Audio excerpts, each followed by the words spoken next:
चलिए आज डीकंस्ट्रक्ट करते हैं हिंदी की एक हॉरर कहानी डर को। देखते हैं कि ये कहानी कैसे इतने कमाल के तरीके से सस्पेंस बनाती है और हमारे दिमाग के साथ खेलती है। इस कहानी का जो सेंट्रल थीम है वो इसी सवाल में छिपा है। मतलब डर सिर्फ अंधेरे का नहीं है ना। डर है उस अनजाने का जो अंधेरे में छिपा हो सकता है। और यही वो एहसास है जो कहानी की नींव रखता है, जो हमें शुरू से ही एक बेचैन करने वाले माहौल में खींच लेता है। तो कहानी की शुरुआत होती है एक बिल्कुल आम सी रात से। दो दोस्त हैं, खुशबू और मनीषा। रात के कोई 10:30 बजे का वक्त है और वो एक फंक्शन से घर लौट रही हैं। सब कुछ एकदम नॉर्मल लगता है, बिल्कुल नॉर्मल। पर जैसा कि हॉरर कहानियों में होता है, ये नॉर्मल सिचुएशन ज्यादा देर तक नहीं टिकने वाली। हॉरर की सबसे खास बात यही है कि वो अक्सर हमारे जाने पहचाने नॉर्मल से माहौल में ही दस्तक देता है। अब देखिए यहाँ क्या क्या है। एक सुनसान सड़क, देर रात को भी खुली हुई एक अकेली मेडिकल की दुकान, एक बहुत बड़ा पुराना सा इमली का पेड़ और एक ऊंची करीब 15-20 फीट की पत्थर की दीवार। ये सारी चीजें मिलकर आप सोचिए एक ऐसा स्टेज तैयार कर रही हैं जहां कुछ भी गलत हो सकता है। और बस ठीक यहीं पर कहानी में एंट्री होती है एक रहस्यमयी आदमी की। देखने में कैसा है? उम्र कोई 25 साल, चश्मा पहना हुआ, सफेद शर्ट, पहली नजर में बिल्कुल आम। लेकिन उसकी बातचीत वो कोई आम बातचीत नहीं है। वो एक के बाद एक ऐसी मनोवैज्ञानिक चालें चलता है जो दिमाग को पूरी तरह से उलझा के रख दें। ये उस आदमी का पहला दांव है। जरा इस लाइन पर गौर कीजिए। वो ये नहीं कह रहा कि डरो या मैं तुम्हें डराऊंगा, नहीं, वो एक फिलॉसफी जैसी बात कर रहा है। और यही उसकी पहली चाल है, अपने शिकार को दिमागी तौर पर भीड़ से अलग कर देना, उसे अकेला महसूस कराना और उसके अंदर के आत्मविश्वास को हिला देना। देखा आपने?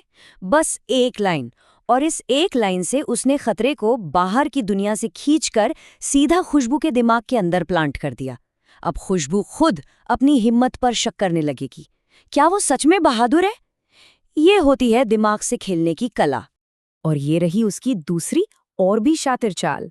वो खुशबू की एक ऐसी हरकत पकड़ लेता है जो उसने खुद भी नोटिस नहीं की होगी।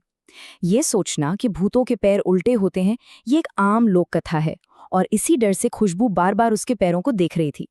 वो आदमी ये बताकर उसे एकदम एक्सपोज्ड फील करा देता है। वो कहता है, तुम्हारा डर मुझसे छिपा नहीं है, मैं उसे साफ साफ देख सकता हूँ। ये ना मैनिपुलेशन की एक क्लासिक टेक्निक है। पहले शक पैदा करो और फिर साबित कर दो कि वो शक सही है। वो खुशबू को ये यकीन दिला देता है कि उसका डर असली है और वो चाहे जितना इनकार करे वो छिप नहीं सकता। अब खुशबू पूरी तरह से उसके कंट्रोल में है, उसके शब्दों के जाल में फंस चुकी है। अब तक तो वो सिर्फ दिमाग से खेल रहा था, लेकिन अब वो खुशबू की हकीकत को ही तोड़ना मरोड़ना शुरू कर देता है। उसे ऐसा महसूस कराने के लिए कि वो अकेली है, शायद पागल हो रही है। और यहीं पर कहानी का सबसे बड़ा कॉन्फ्लिक्ट पैदा होता है। एक ही जगह, एक ही वक्त पर दो अलग अलग हकीकतें। खुशबू को साफ साफ दिख रहा है कि मेडिकल स्टोर खुला है और मनीषा लाइन में खड़ी है। लेकिन वो आदमी कह रहा है कि नहीं, स्टोर तो बंद है और मनीषा अकेली खड़ी है। अब सवाल ये है कि किस पर यकीन किया जाए, अपनी आंखों देखी हकीकत पर या उस अजनबी की कही बात पर। अब कहानी में एक और लेयर जुड़ती है, लोक कथाओं की। वो कुत्तों के भौंकने और रोने का मतलब बताता है। देखिए ये कितना स्मार्ट मूव है। जो डर अभी तक मनोवैज्ञानिक था, अब उसमें एक सुपरनैचुरल, एक अलौकिक एंगल भी आ गया है। इससे खौफ कई गुना बढ़ जाता है। और फिर वो कहानी का सबसे बड़ा और सबसे डरावना सच बताता है। वो इशारा करता है उस ऊंची पत्थर की दीवार की तरफ और कहता है कि ये कोई मामूली दीवार नहीं, ये सरकारी हॉस्पिटल की पिछली दीवार है। और इसके ठीक पीछे वो जगह है जहां मुर्दों का पोस्टमार्टम होता है, पोस्टमार्टम रूम।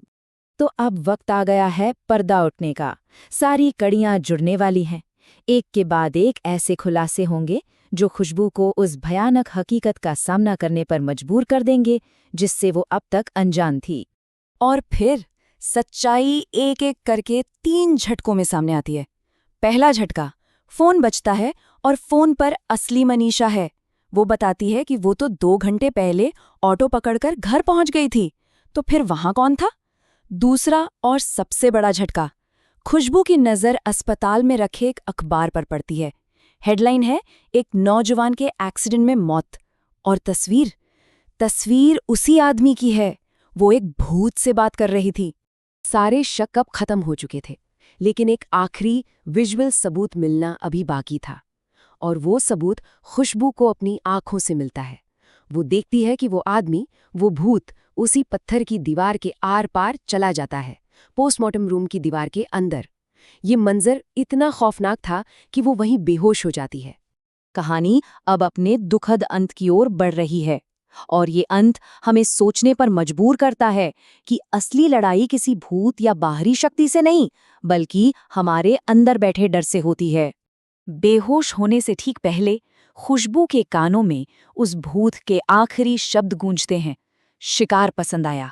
इन शब्दों से यह साफ हो जाता है कि ये कोई इत्तेफाक नहीं था। उसने खुशबू को अपने शिकार के तौर पर बहुत पहले ही, शुरू में ही चुन लिया था। कहानी का अंत बहुत तेजी से और बेहद खौफनाक तरीके से होता है। आधी रात को अस्पताल में खुशबू की आंख खुलती है और खिड़की के बाहर उसे वही इमली के पेड़ के नीचे वो भूत खड़ा दिखाई देता है। इससे पहले कि वो कुछ समझ पाती, उसे उसकी आवाज ठीक अपने पीछे सुनाई देती है। सीने में एक तेज दर्द उठता है, जैसे कोई उसकी जान खींच रहा हो, और फिर ठंडी हवा के झोंके की तरह कानों में आखिरी शब्द आते हैं, चलो निकलते हैं अब। और बस सब खत्म। डॉक्टर्स उसे मृत घोषित कर देते हैं। उसका बचना नामुमकिन था।